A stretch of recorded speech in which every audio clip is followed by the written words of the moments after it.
What's happening, everybody? It's the Hammer, it's the Rugby Rant, and we have a very special show today.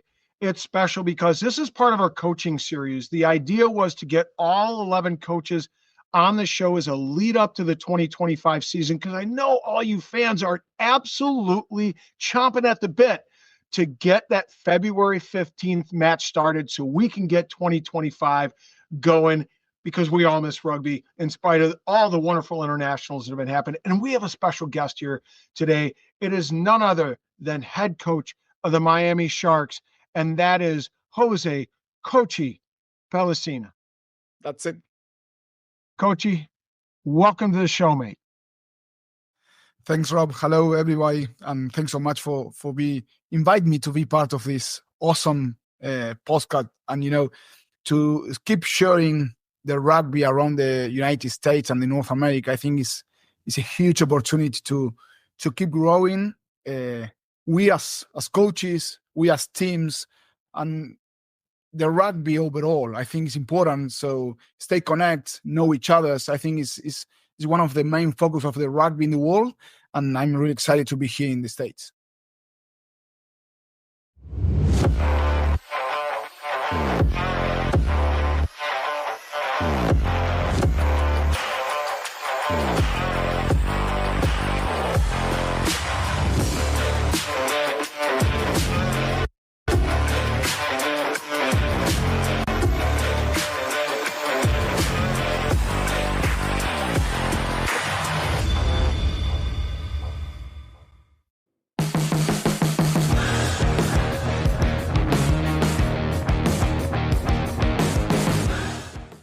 Well, what's wonderful about the Miami Sharks organization, aside from the way they tap into the local community and really bring the local flair into the stadium, is the fact that you guys, and I don't want to say more so than any other club, but right there at the top, you're right there with the top clubs. You really want to grow the game, and you're really willing to share your experiences with this show and with all the fans, and it's beautiful.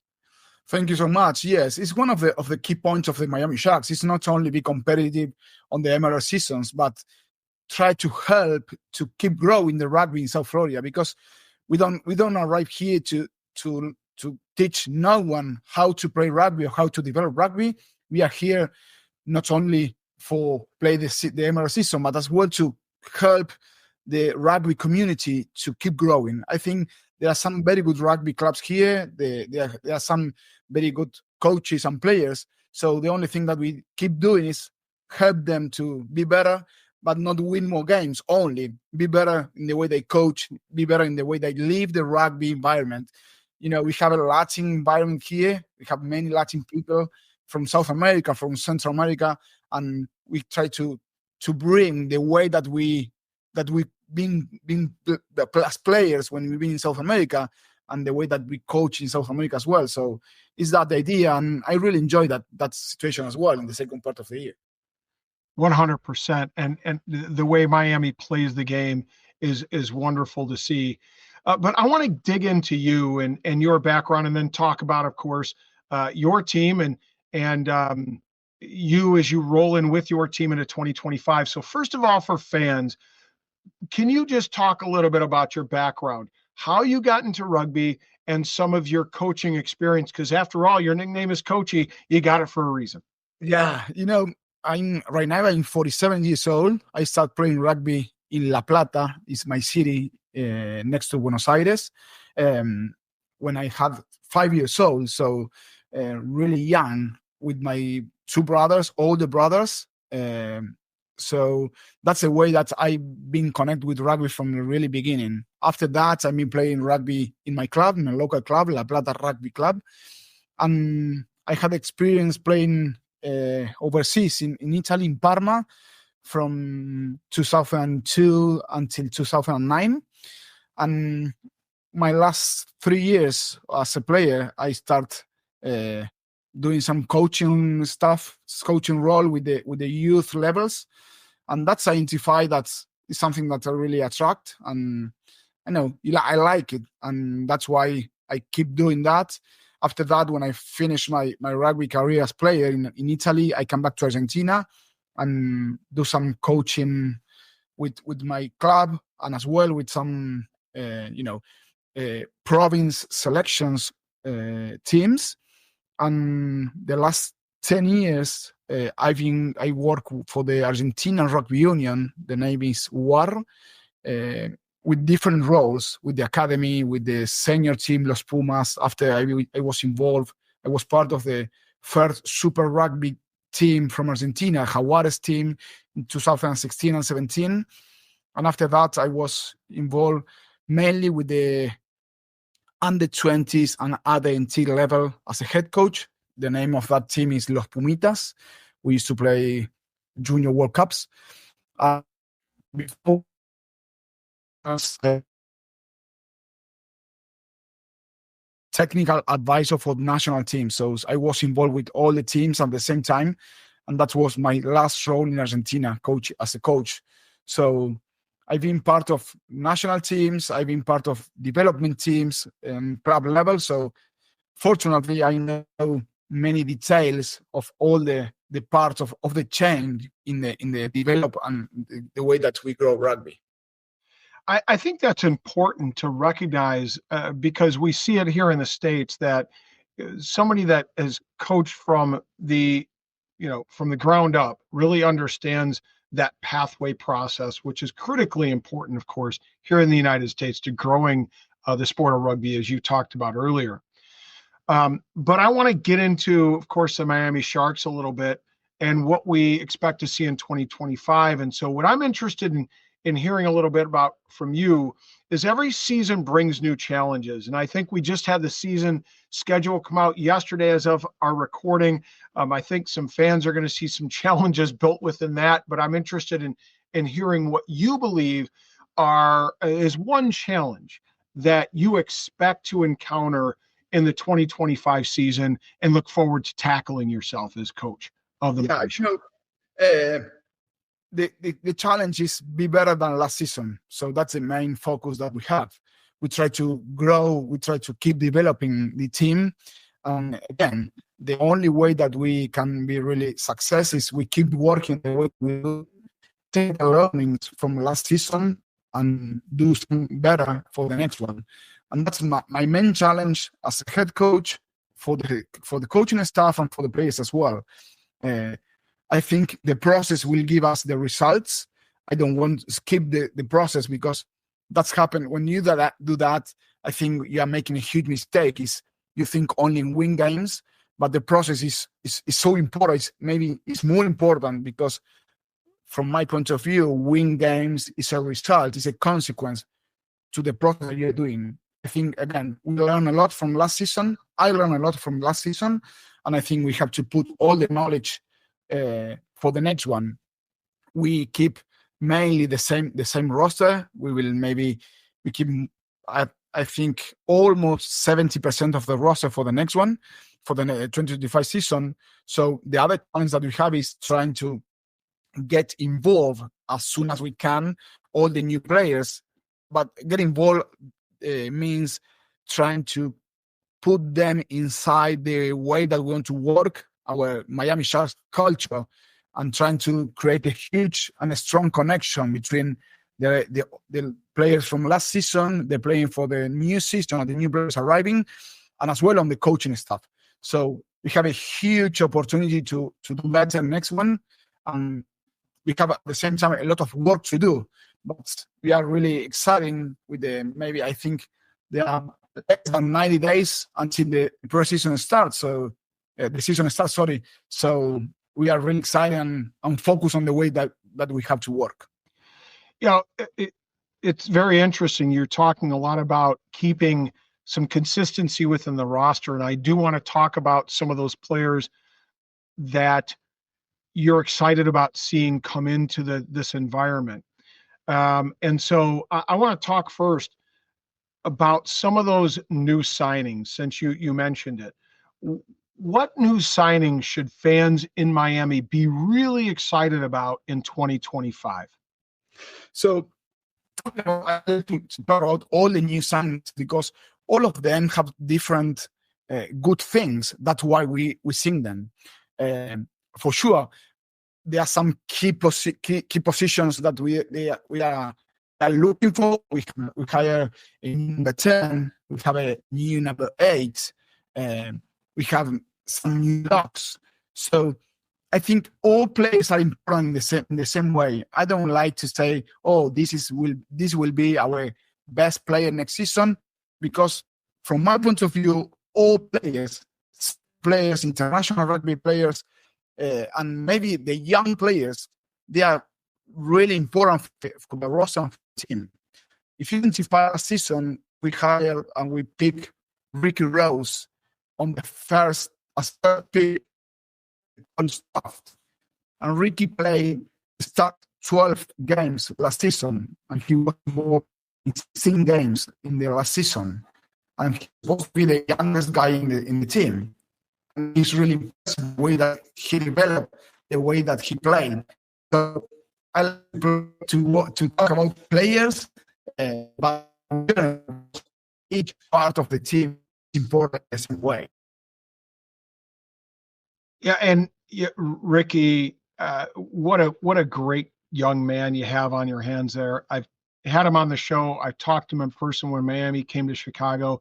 Just a special young man. And when you talk to his parents, you really get an idea of why he is such a special individual, not just on the field, but off it as well. What a great product and a great pickup for you guys. The fact that he played all 16 games as such a young man was a huge feather in the cap to allow him to develop as a Miami Sharks organization, but also a feather in his cap as well to really be that durable, to be around for 16 all 16 matches. I'm curious, since you talked about the 2023 selection, I'm curious to know about Miami's 2 selections in the 2024 draft. Of course, we're talking about at number 3, Calvin Eyrig from Lindenwood University, and picked at number 27, Latoro Anse, also from Lindenwood University.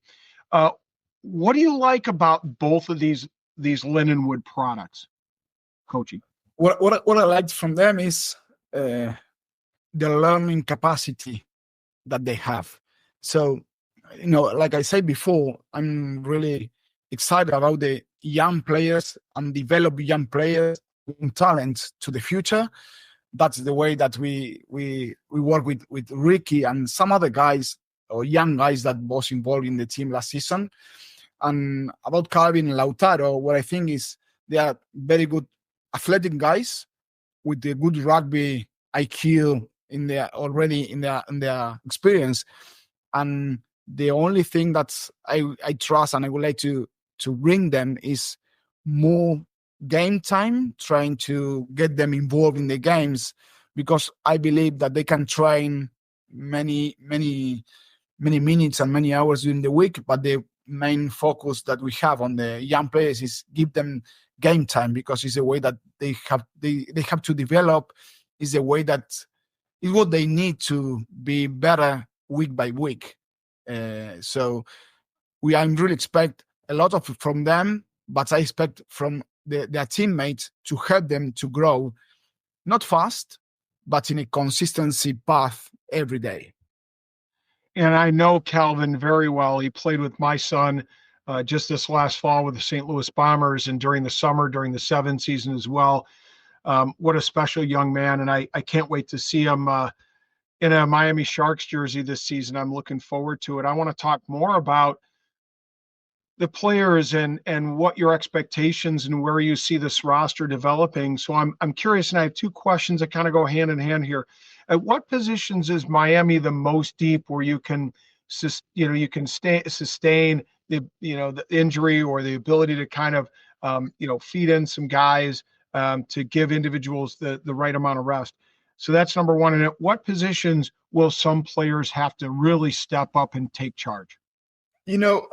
Trying to create and to build a roster for the next season, we identify that for sure we have some key positions: tight head prop, scrum half, number 10, hooker.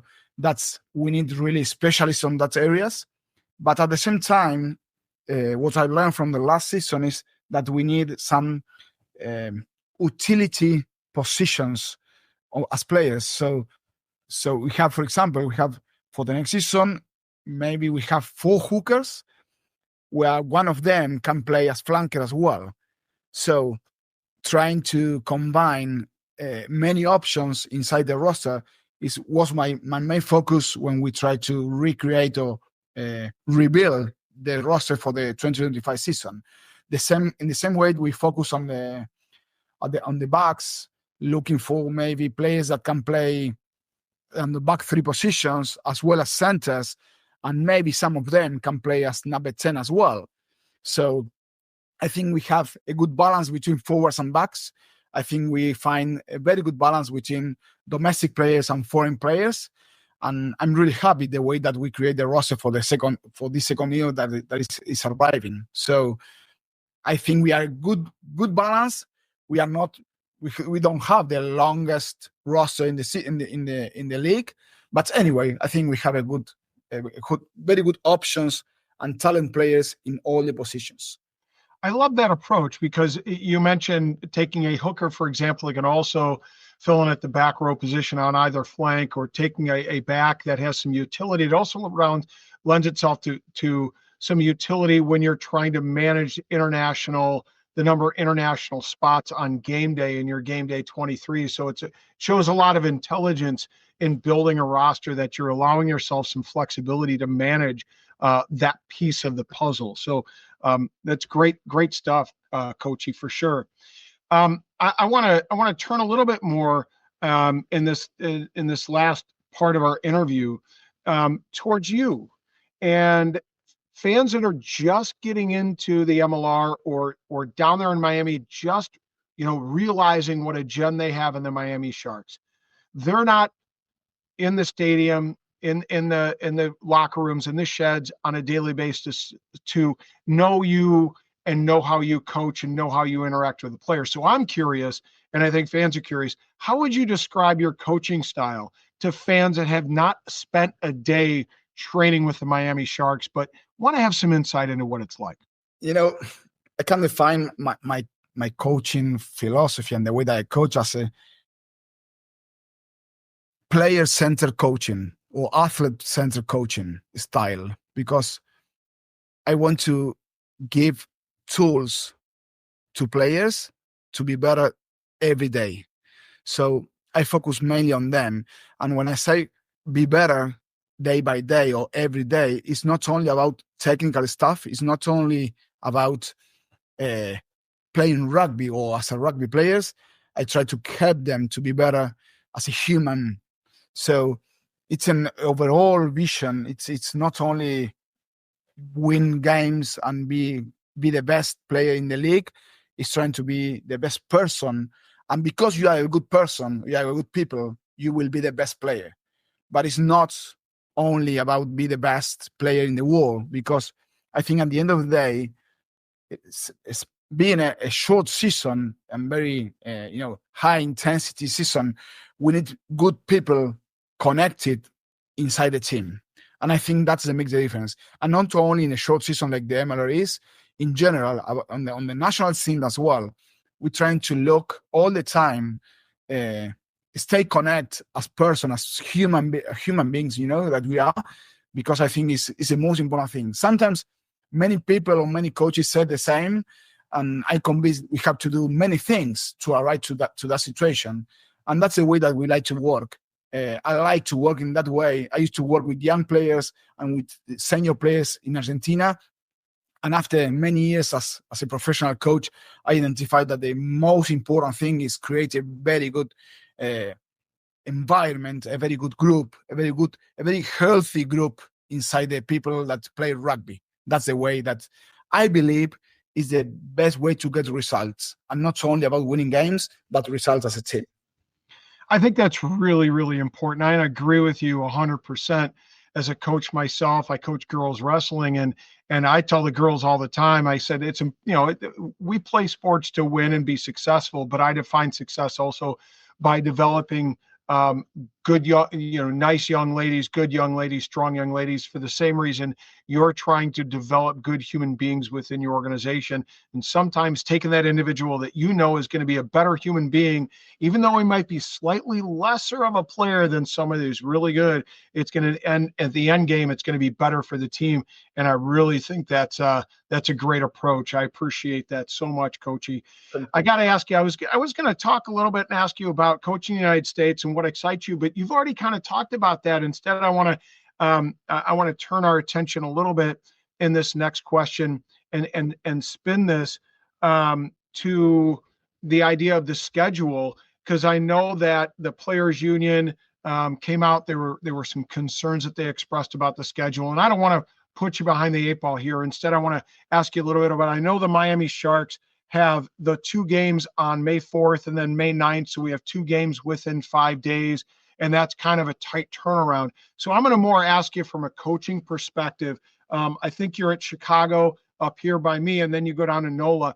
How will you manage that week? Will you guys try to stay in the Midwest to make that, to kind of shorten that trip a little bit? Or are you going to go back to Miami? How do you manage something like that, in that tight turnaround for your games? We've been talking about this inside our organization. We are discussing how the best way that we will manage the schedule for the next season. In general, I think we're trying to manage the loads of players in the short weeks and as well on the long weeks.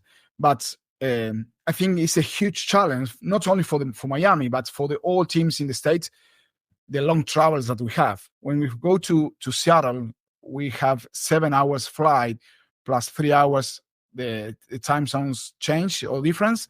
So it's a good experience that I learned again from last season, how to manage the travels, because it's a huge part of the game. And it's like playing another game. We have to travel to the West Coast and mainly on the north of the West Coast. So about what we will do in the middle of the weeks, in the short weeks, we're still discussing and we're trying to figure out what's the best option that we have. But anyway, what I can manage as coach is manage the loads of players. I can manage the calendar. I can manage the schedule. The calendar it is what it is. And inside our team, we have to be really, really intelligent and smart how to manage the loads of players. And if we travel with maybe an extra players, and we keep here in Miami some others, and when we come back from a long trip, okay, we swap a little bit the team or the roster for the next game in Miami, and do some stuff like that. I think is important. When we used to play in South America Super Rugby and we traveled to Australia, New Zealand, South Africa, and Japan, we had experience like this. So I had some experience, but again, on the MLR, it's a huge challenge, but it's part of the game. And it's something that we have to learn and manage in the same way. What a great approach! And again, I think that speaks a lot to the culture and the vibe and the feel within the Miami Sharks. Is that yes, it's an issue, but it's one that you got to figure out the best way to manage it. There's that story about bison. Bison is one of the few mammals that actually go into storms when there's trouble. They act, and the idea is they want to get through it. Horses run away from storms and eventually get caught. Bison run through the middle of it to get through it. And I think that approach is great.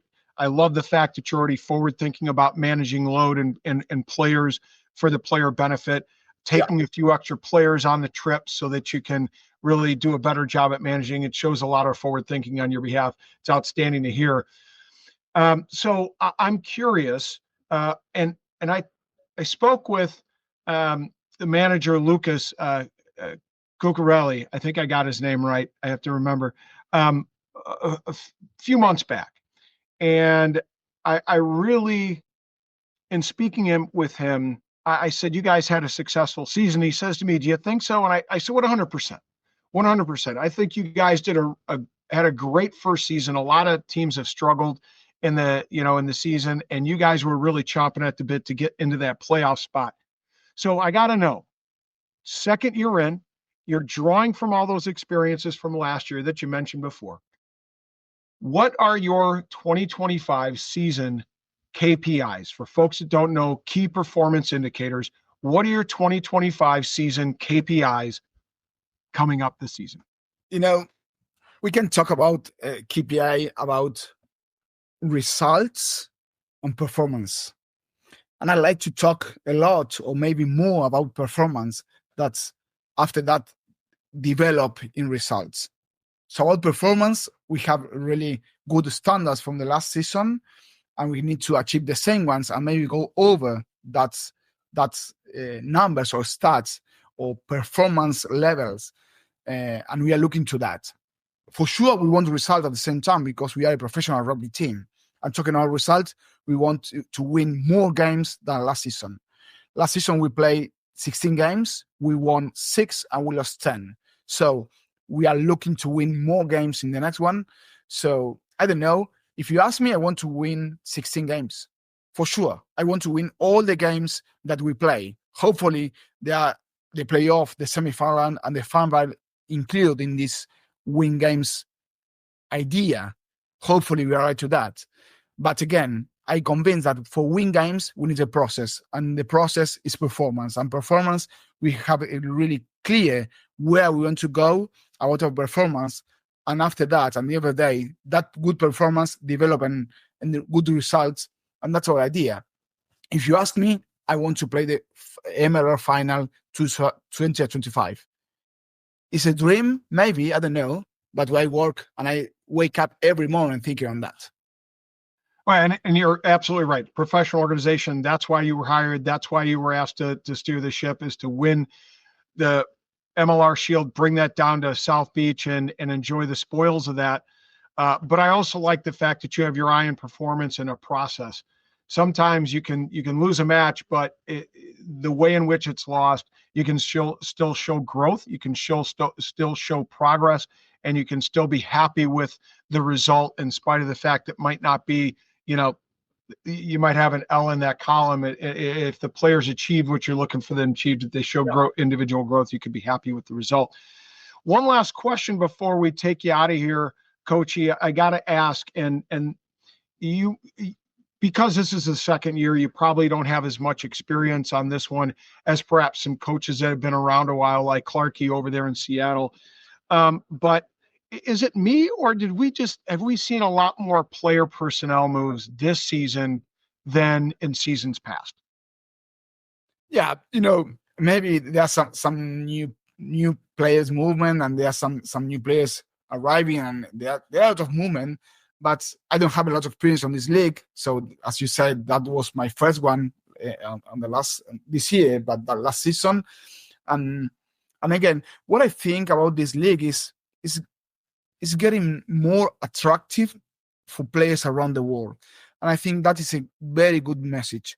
So also not only from Europe, from the South Hemisphere, New Zealand, Australia, or maybe in South Africa, but in South America, it's getting more attractive, and there are more international players. They are looking for have an opportunity or have a space here in the MLR. So I think we as coaches, we as players, we as an MLR people, we need to keep growing the game. And grow the game, again, means create a good environment, an attractive environment, a fun environment, in the way that we play, in the way that we train, and the way that we live the rugby games.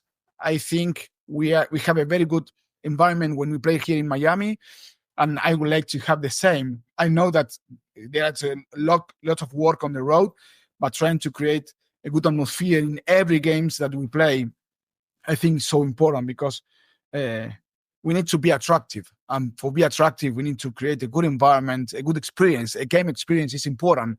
And the game experience is not only on field, but it's as well off field. So I'm convinced that this league will be full of good players in the future.